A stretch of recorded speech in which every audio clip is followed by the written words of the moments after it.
8,000 रुपए कटा रहा तो 1,200 रुपए पेंशन मिल रही उसको। ये तो हुआ तो न्यू इसमें पेंशन स्कीम, मतलब सरकार ने पेंशन लगभग बंद ही कर दिया, पल्ला झाड़ दिया। और आपका ग्रेच्युटी का भी 60-40% पैसा रख लिया। तो हाँ। ये अटल बिहारी वाजपेयी टाइम में आया था। और मैं कह रहा हूं ये उस दिन शिक्षकों कर्मचारियों के लिए सबसे काला दिन था, क्योंकि एक सामाजिक सुरक्षा थी, उसको उस एनपीएस रूपी शेयर मार्केट ने निगल लिया। अब हमको और यूपीएस समझाइए जो मोदी जी मैथमेटिक्स करके लाए हैं। अब जैसे सबसे पहला काम इन्होंने क्या किया, जो 10% मेरा पैसा एनपीएस में कटता था वो यूपीएस में भी कटेगा। लास्ट वेतन का 50% के बहाने हमारा 10% पूरा रख ले रहे हैं, एक पैसा वापस नहीं कर रहे हैं अब वो यूपीएस में। अब टोटल पैसा सरकार रख लेगी। पेपर लीक होता है, court, high court, supreme court लड़ते लड़ते नौकरी आदमी पाता है 25-30 साल, 40 साल, 35 साल में। अच्छा, जिसका अब वो पच्चीस पच्चीस साल साल पूरा में 25 साल पूरा नहीं होगा उसको नहीं मिलेगा पेंशन। इसका मतलब फुल पेंशन से तमाम सारा वर्ग बाहर हो गया, खास करके जो सेना के लोग होते हैं। एज रिलैक्सेशन मिलता है, मतलब रिजर्व हाँ, उसका कैटेगरी उसका भी जो पूरा का गए। पूरा बाहर।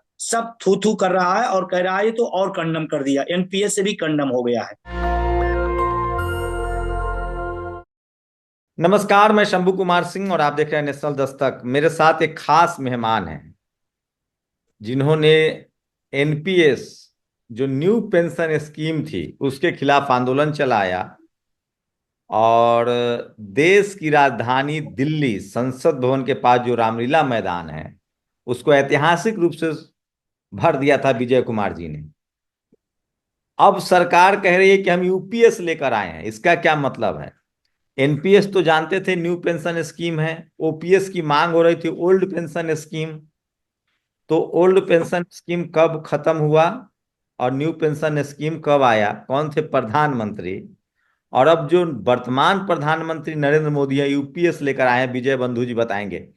विजय जी, पहले पहले तो शुक्रिया, और बताइए कि ये जो सरकार लाई है यूपीएस, हम लोग तो यूपीएस समझते थे कंप्यूटर वाला जो यूपीएस का मामला, इसका एनपीएस मतलब हुआ न्यू पेंशन स्कीम। आप लोग मांग कर रहे हैं ओल्ड पेंशन स्कीम के, ये यूपीएस क्या है? देखिए, आपने कहा ना एनपीएस, फिर यूपीएस, फिर ओपीएस। हम्म। शुरुआत ओपीएस से हुई है, लेकिन अब आज ओपी से हो गया है, उसको आगे कर दिया गया है। जब आई कि एनपीएस तो न्यू पेंशन सिस्टम, फिर बाद में उसको नेशनल पेंशन सिस्टम कर दिया गया, फिर यूपीएस आ गया, यूनिफाइड पेंशन स्कीम व्यवस्था दा दी गई। और ओल्ड पेंशन मतलब ओपीएस मतलब ओल्ड पेंशन स्कीम। अब देखिए, मजेदार बात इसमें है कि आपने भी दिल्ली को कवर किया था, मैं धन्यवाद देना चाहता हूं आपको। और दिल्ली के जो रामलीला मैदान में 1 अक्टूबर 23 को हुआ था, वो भारत नहीं पूरी दुनिया ट्रेड यूनियन का सबसे बड़ा प्रदर्शन था। और हम्म। सरकार प्रसन्न में थी, दबाव में थी, कहीं ना कहीं उसका असर भी रहा। चुनाव भी, लोकसभा चुनाव भी उसका कहीं ना कहीं असर दिखाई पड़ा, आक्रोश का या नाराजगी का। लेकिन हमारी मांग ओपीएस थी, तो सरकार ने कमेटी बना दी एनपीएस में सुधार के लिए। कमेटी की भी कोई रिपोर्ट आई नहीं। हम सब तो इंतजार में थे, हो सकता है कमेटी में कुछ रिपोर्ट देगी, हम लोग उसको पढ़ेंगे, समझेंगे। लेकिन कमेटी कोई रिपोर्ट नहीं आई, और रिपोर्ट आने के पहले ही एक नया शब्द, एक नया लॉजिक लाके खड़ा कर दिया गया। अब इसमें इनमें जो जो अभी आया, इसको क्योंकि दर्शकों को समझना भी जरूरी है, ये है क्या। नई पेंशन व्यवस्था में क्या था कि 10% हमारा वेतन बेसिक का, और उसके बाद सरकार का 14%। ये दोनों पैसा इकट्ठा होता था, शेयर मार्केट में हमारे पैसे को खेला जाता था अच्छे तरीके से। उसके बाद लास्ट में जो नियम उसका था, 60% पैसा हार्ड कैश वापस करेंगे, 40% रख करके उसका हमको पेंशन देंगे। ये नई पेंशन व्यवस्था में जो एनपीएस में था, और तमाम सारी चीजें थी, लेकिन मोटा अच्छा, मोटा यही था। वो जो 40% बच गया वो कभी मिलेगा कि नहीं? नहीं, वो 40% जो एनपीएस में था उसी का पेंशन देते थे। हम्म। 60% तो वापस कर देते थे हार्ड कैश, और 40 का वो पेंशन बनाते थे। और उस पेंशन का नतीजा ही रहता था, किसी को 800, किसी को 1200, किसी को 1500। तो जब ये धरातल पे आने लगा तो लोगों में आक्रोश बढ़ा, लोगों में नाराजगी बढ़ी कि 1,200 रुपए, 8,000 रुपए कटा रहा तो 1,200 रुपए पेंशन मिल रही उसको। ये तो हुआ तो न्यू इसको, पेंशन स्कीम। सुनिए सुनिए हाँ, सुनिए, हाँ न्यू मैं पेंशन समझ, स्कीम। हाँ न्यू हाँ, पेंशन स्कीम जो आपने कहा हाँ, कि आप ही का जी, पैसा का 60% दे दिया, 40% रख लिया और फिर हाँ, पेंशन। अच्छा, ओल्ड पेंशन स्कीम क्या था, वो कैसे काम हाँ। करता? अब ओल्ड पेंशन स्कीम जाना, जो ओल्ड पेंशन स्कीम थी कि हम्म। जब व्यक्ति सरकारी सर्विस में आता था, तो जो भी जितना भी 25 साल, 30 साल, 35 साल जो सेवा देता था, उसका एक जीपीएफ कटता था। जीपीएफ जो हमारा कटता था, वो हमारा पैसा हुआ करता था, वो पेंशन के लिए नहीं पैसा जाता था। आपने भी तमाम सारे कर्मचारियों, सरकारी कर्मचारियों जो रिटायर होते देखा होगा, आपने कहा 30 लाख मिला उनको, 40 लाख रुपए, वो जीपीएफ हुआ करता था, क्योंकि वेतन का 10 से 20% के बीच में जीपीएफ कटवाता था, और विद ब्याज वो बिना टैक्स के वापस आ जाता था, ब्याज के साथ बिना टैक्स के वापस आ जाता था। तो मेरा पैसा था, हमने काट काट रखा, वो हो गया। ये जीपीएफ की व्यवस्था पुरानी पेंशन में थी। अब पेंशन सरकार देती थी।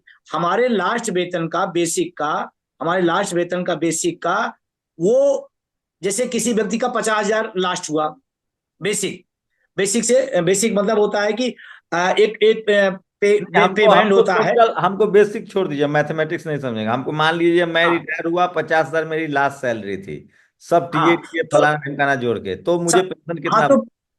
तो पेंशन 20-22 हजार रुपए उसका बन जाता था, लगभग 50% के आसपास माना जाता था। 50 हुआ तो जो 25। सैलरी है आपकी उसका 50% पेंशन हाँ मिलता था। हाँ, बिल्कुल मोटा अच्छा, मोटा ही मान उसका लीजिए। कि आपको भी मिलेगा, आप अगर एक्सपायर कर गए, पत्नी जिंदा है तो पत्नी को मिलेगा। पत्नी को उसका अब- आधा, उसका हाँ, आधा, उसका मतलब आधा। हमारा जैसे, हाँ, हमारे वेतन का आधा हमको मिलेगा, और हम्म। उस पेंशन का आधा हमारी पत्नी को मिलता था। एक सामाजिक या सिक्योरिटी रहती थी पत्नी कि चलो या पति, पत्नी नौकरी कर रही है तो पति को मिलेगा।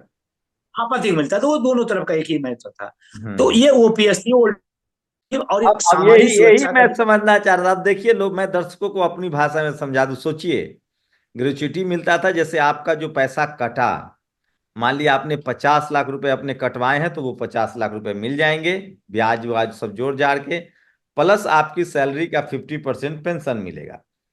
न्यू पेंशन स्कीम जो आया कि आपका जो मान लिए 50 लाख रुपए कटा, तो उसका 60%, मान लीजिए 1 करोड़ कटा, तो हिसाब जोड़ने के लिए अच्छा रहेगा, चलिए मैं 50 लाख पर ही जोड़ देता हूँ। 50 का मतलब 60% आपको कट जाएगा। इसे 1 करोड़ अगर कटता तो 60 लाख रुपए आपको मिल जाएंगे। 40 लाख रुपए फिर सरकार आपका रख लेगी, और 40 लाख पर जो ब्याज व्याज थोड़ा बहुत बनेगा उसको पेंशन देगी।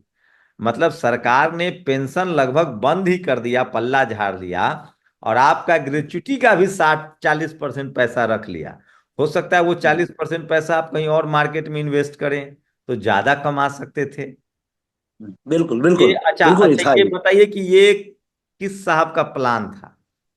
ये ये प्रधानमंत्री दो कौन हजार थे, दो हजार फाइनेंस दो हजार मिनिस्टर चार कौन में थे, और सेक्रेटरी कौन थे? देखिए, 2004 में अटल बिहारी वाजपेयी जी, भारत रत्न अटल बिहारी वाजपेयी जी प्रधानमंत्री थे, उनकी स्कीम लाई गई थी। अब और वित्त ये मंत्री इस कौन इसको, थे? ये वित्त मंत्री कहीं जसवंत सिन्हा तो नहीं थे? या हाँ वही वही जसवंत वही, बिल्कुल आप यशवंत बिल्कुल सिन्हा सही वित्त आपने मंत्री कहा। होंगे, या फिर जो जसवंत सिंह थे वो होंगे। हाँ। हाँ वही वही, यशवंत सिंह थे। तो हाँ। ये अटल बिहारी वाजपेयी टाइम में आया था। और हाँ। मैं कह रहा हूँ, ये उस दिन शिक्षकों कर्मचारियों के लिए सबसे काला दिन था, क्योंकि एक सामाजिक सुरक्षा थी, उसको उस एनपीएस रूपी शेयर मार्केट ने निगल लिया। तो उसके खिलाफ आक्रोश बढ़ा पूरे देश में, अटेवा एनएम ओपीएस सहयोगी संगठनों ने आंदोलन शुरू किया, देश के कोने कोने में आंदोलन हुआ, उससे अच्छा, अब नाराजगी। राजनीतिक बात, अब एनपीएस, ये यूपीएस समझाइए। हमने अभी भी, ओपीएस समझ लिया, एनपीएस समझ लिया। हाँ। अब हमको और यूपीएस समझाइए, जो मोदी जी मैथमेटिक्स करके लाए हैं। हाँ, अब मैथमेटिक्स लाए। इन्होंने कहा कि यो अभी कैबिनेट का अभी जो आया है कैबिनेट का, क्योंकि अभी बहुत सारा चीजें इसमें डिटेल आना बाकी है, लेकिन जो मोटा मोटा आया उसकी बात हम बता रहे हैं। इन्होंने कहा कि हम इसको और बेहतर कर रहे हैं, और हम कुछ ऐसा करेंगे कि आप सबके लिए, शिक्षकों कर्मचारियों की फायदेमंद होगा। इस बात को कह के लाया गया।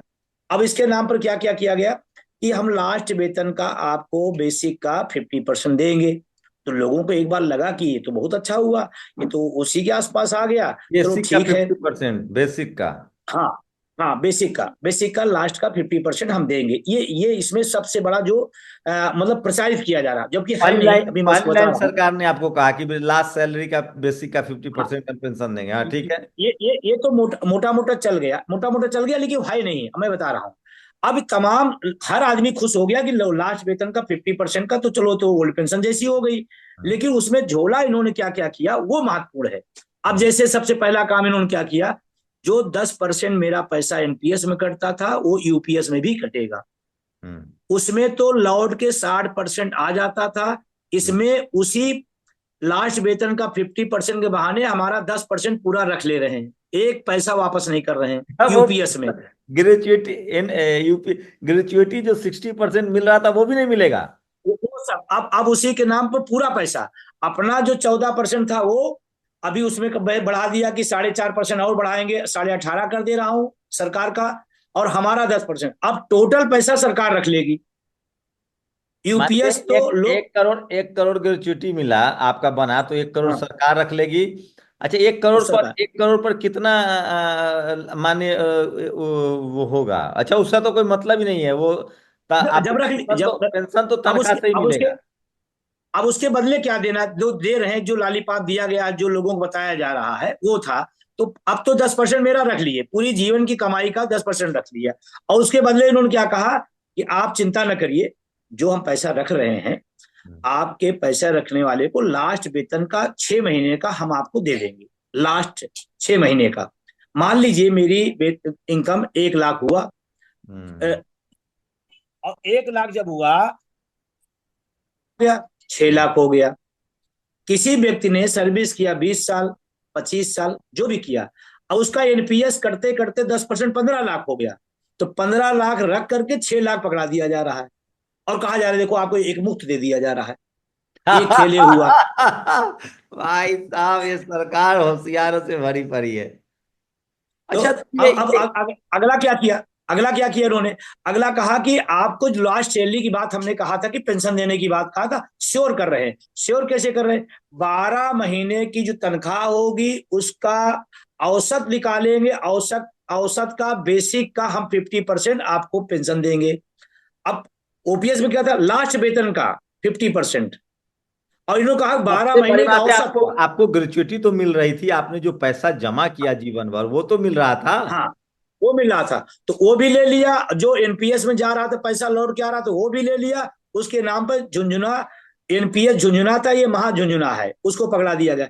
एक जो खतरनाक काम दो और किए गए हैं, जो सबसे ज्यादा जरूरी समझना। हमको पहले पूरी फुल पेंशन 20 साल मिल जाती थी। 20 साल अगर सर्विस हो गई तो वो फुल पेंशन का हकदार हो गया। 20 साल में। अब इन्होंने कहा अब इन्होंने कहा 25 साल मिलेगी, यानी कि 5 साल का ड्यूरेशन बढ़ा दिया इन्होंने। अब जनरली क्या होता है कि तमाम सारे ऐसी हैं, वैकेंसियां लेट आती हैं कि, और पेपर लीक होता है, court, high court, supreme court, लड़ते लड़ते नौकरी आदमी पाता है 25, 30 साल, 40 साल, 35 साल में। अच्छा, जिसका अब वो पच्चीस पच्चीस साल साल पूरा पूरी 25 साल पूरा नहीं होगा उसको नहीं मिलेगा पेंशन। नहीं, उसको मिलेगा। उसको क्या इन्होंने झुंझुना पकड़ाया कि 10 साल अगर आपकी नौकरी हो जाती है तो 10,000 श्योर आपको मिलेगी पेंशन। तो 10,000 के झूला में झूलेगा। और 25 साल इसलिए महत्वपूर्ण हो गया कि आपको बताए, कोई 35 साल में नौकरी पा रहा, कोई 40 साल में नौकरी, तो 25 साल उसका पूरा नहीं। इसका मतलब फुल पेंशन से तमाम सारा वर्ग बाहर हो गया। खास करके जो सेना के लोग होते हैं, अर्धसैनिक बल होते हैं, उन सेना सब के बाहर हो लोग गए। और जिनको एज एज रिलैक्सेशन मिलता है, मतलब रिजर्व हाँ, उसका कैटेगरी के उसका भी लोग पूरा का गए। पूरा बाहर। क्योंकि वो पूरा पांच का साल पूरा बाहर पांच हो गया। साल रिजर्व कैटेगरी के लोगों को एज रिलैक्सेशन है। हम लोग कह रहे हैं कि एज रिलैक्सेशन हटाइए, इसी वजह से आप सेक्रेटरी हाँ। नहीं बन पाते हैं, इसी वजह से आप टॉप लेवल पे अधिकारी नहीं बन पाते हैं। हाँ, तो अब वो पेंशन भी नहीं गया, मिलता है। और वो भी गया, और जो लेट पाए किसी वर्ग का हो वो भी गया। मतलब सबको इन्होंने पकड़ा दिया 25 साल, वो भी बाहर गया। और एक खतरनाक और देखिए आप, ये हम्म। कैबिनेट सचिव का जवाब था। एक आप जैसे पत्रकार वहां रहे होंगे तो उन्होंने पूछ लिया कि भाई ये जो पेंशन आप बता रहे हैं यूपीएस में, इसमें पेंशन, मान लीजिए वो स्वैच्छिक सेवानिवृत्ति बीआरएस होता है, बीआरएस ले लिया, और मान लीजिए उसकी सर्विस हुई, 25 साल हो गया और बीआरएस ले लिया, उसकी उम्र 54 साल है, तो उसको पेंशन कब मिलेगी? जो आप कह रहे हैं वही वाली पेंशन। तो उन्होंने कहा जब 60 साल पूरा होगा तो, यानी कि कोई व्यक्ति 54 साल में बीआरएस ले लिया तो अभी 6 साल इंतजार करेगा पेंशन का, जब 60 पूरा होगा तो पेंशन मिलेगी। ये सबसे खतरनाक पॉइंट इस डाला गया यूपीएस में। इसीलिए पूरे देश में इस पेंशन को लेकर के तारीफ होने के बजाय, बधाई देने के बजाय आक्रोशित हो गए हैं। और इसका आक्रोश अभी कल मैं बता दूं आपको, सोशल मीडिया पर no NPS, no UPS, only OPS, इसका हैशटैग चलाया गया, और पूरे अभी देश से अभी लाखों लाख। प्रधानमंत्री नरेंद्र मोदी हैं, फाइनेंस मिनिस्टर निर्मला सीतारमण है, और सेक्रेटरी कौन है फाइनेंस मिनिस्ट्री में? मुझे नहीं जानकारी है। आ, नहीं, सेक्रेटरी वही वेणुगोपाल साहब है, वो टीवी टीवी सोमनाथन जी है, टीवी सोमनाथन जी। वो वित्त सचिव थे, कमेटी बनाई गई हमारी पेंशन के लिए, और उनका प्रमोशन हो गया, हमारा नुकसान हो गया, वो अपना कैबिनेट सचिव हो गए, वित्त सचिव से कैबिनेट सचिव हो गए, अच्छा, टीवी टीवी अखबार वाला क्या सोमनाथन जी। कह रहा है? नहीं, टीवी अखबार तो ये कह रहा है कि क्या मास्टर स्ट्रोक मारा है, और सब लोग संतुष्ट हो गए हैं, सारे लोग खुशियां मना रहे हैं। जबकि ग्राउंड रिपोर्ट है, एक भी एनपीएस में जो शिक्षक कर्मचारी है सब थू थू कर रहा है और कह रहा है तो और कंडम कर दिया, एनपीएस से भी कंडम हो गया है। और इसीलिए कल सोशल मीडिया पर हैशटैग हुआ, टॉप ट्रेंड करता रहा, कई घंटे लगातार करता रहा। अगर आक्रोश न होता तो ये टॉप ट्रेंड कैसे हो गया। दूसरा, अभी हमने फिर अपनी राष्ट्रीय कार्यकारिणी की बैठक किया और हमने उसमें घोषणा कर दिया, 29 तारीख को हमने ट्विटर पर विरोध जताया, देश के लाखों लोग उसमें शामिल हुए। 2 तारीख से 6 तारीख तक पूरे देश में सब लोग काला फीता बांध करके इसका प्रतिशोध करेंगे, विरोध करेंगे यूपीएस का, एनपीएस का। फिर 15 तारीख को हमारी राष्ट्रीय कार्यकारिणी दिल्ली में बैठक है, हम आगे समय की घोषणाएं करेंगे। 26 सितंबर को हमने पूरे देश के प्रत्येक जिला मुख्यालय पर, पूरे देश में, देशव्यापी प्रत्येक जिला मुख्यालय पर एनपीएस यूपीएस का विरोध प्रदर्शन होगा और बड़ी मजबूती से होगा। फिर अक्टूबर में हमारा राष्ट्रीय अधिवेशन और नवंबर दिसंबर में जब संसद अब की आएगी तो अब की सबसे बड़ी पंचायत को भी घेरने का हम लोग तैयारी प्लान कर रहे हैं इसके खिलाफ में। ये पूरा है। और पेंशन के नाम पर प्रधानमंत्री जी हैं, बड़े अच्छे भाषण देते हैं, 1 नेशन 1 इलेक्शन, 1 नेशन 1 टैक्स, तो 1 नेशन 1 पेंशन क्यों नहीं। एक को ओपीएस मिलेगी, कुछ को एनपीएस मिलेगी, कुछ को यूपीएस मिलेगी और कुछ को एमपी एमएलए वाली मिलेगी, अलग अलग। मतलब एक देश में 1000 पेंशन, 1000 टाइप की। तो ऐसा क्यों? अभी ओपीएस किन लोगों को मिल रहा है? जो 1 जनवरी 2004 के पहले लोग थे उनको सबको पेंशन मिल रही ओपीएस। और वही लोग, कुछ लोग हैं जो तारीफ की भी कर रहे हैं, कहा हाँ प्रधानमंत्री ने तो बड़ा अच्छा कर दिया, खुद ओपीएस ले रहे हैं और यूपीएस की तारीफ कर रहे हैं। आपको ऐसे भी लोग करने की कोशिश की गई, क्योंकि आप तो पब्लिक डोमेन में है, सबको पता है कि आंदोलन आप चला रहे हैं। जी हाँ, ये सबको पता है और शायद ये आंदोलन पता है कि मैं सड़कों पर लड़ रहा हूं, इसीलिए हमको नहीं बुलाया गया। क्योंकि मैं बुलाया जाता तो मैं कर्मचारियों के हित में खड़ा होता। हम ओपीएस से नीचे कोई समझौता नहीं करते, ये बात शायद उन लोगों को पता था। इसीलिए 1 करोड़ से ज्यादा एनपीएस कर्मचारी प्रतिनिधि सभा एनपीएस को, एनएमओपीएस को नहीं बुलाया गया। और बुलाया किसको गया? कितने संख्या में लोग जुड़े हुए हैं बंधु जी? हम अपनी संख्या तो आप ये समझिए कि जैसे एनपीएस में जो पूरे देश में संख्या है जो उसके अंतर्गत है वो 1 करोड़ के आसपास है। लेकिन संगठनों में कुछ कहीं होते हैं, लेकिन जो उसके अंतर्गत है 1 करोड़ से ज्यादा लोग हैं लगभग। 1 करोड़? हाँ 1 करोड़ है, राज्य स्टेट सब मिलाकर टोटल 1 करोड़ लोग। 1 करोड़ लोग। शुक्रिया, आपने बेहतर तरीके से समझाया और मुझे लगा कि जो लोग ओपीएस, एनपीएस और यूपीएस के लाभार्थी हैं वो समझ गए होंगे। शुक्रिया विजय बंधु जी, समय देने के लिए। आपको भी धन्यवाद जी। नेशनल दस्तक की आपसे गुजारिश है कि अगर इसको बचाना चाहते हैं तो नेशनल दस्तक को सब्सक्राइब करने के लिए रेड कलर के सब्सक्राइब बटन को दबाएं, फिर बेल आइकन की घंटी दबाएं। नेशनल दस्तक को बचाने के लिए बहुत जरूरी है कि हर खबर को शेयर करें, लाइक करें, कमेंट जरूर करें।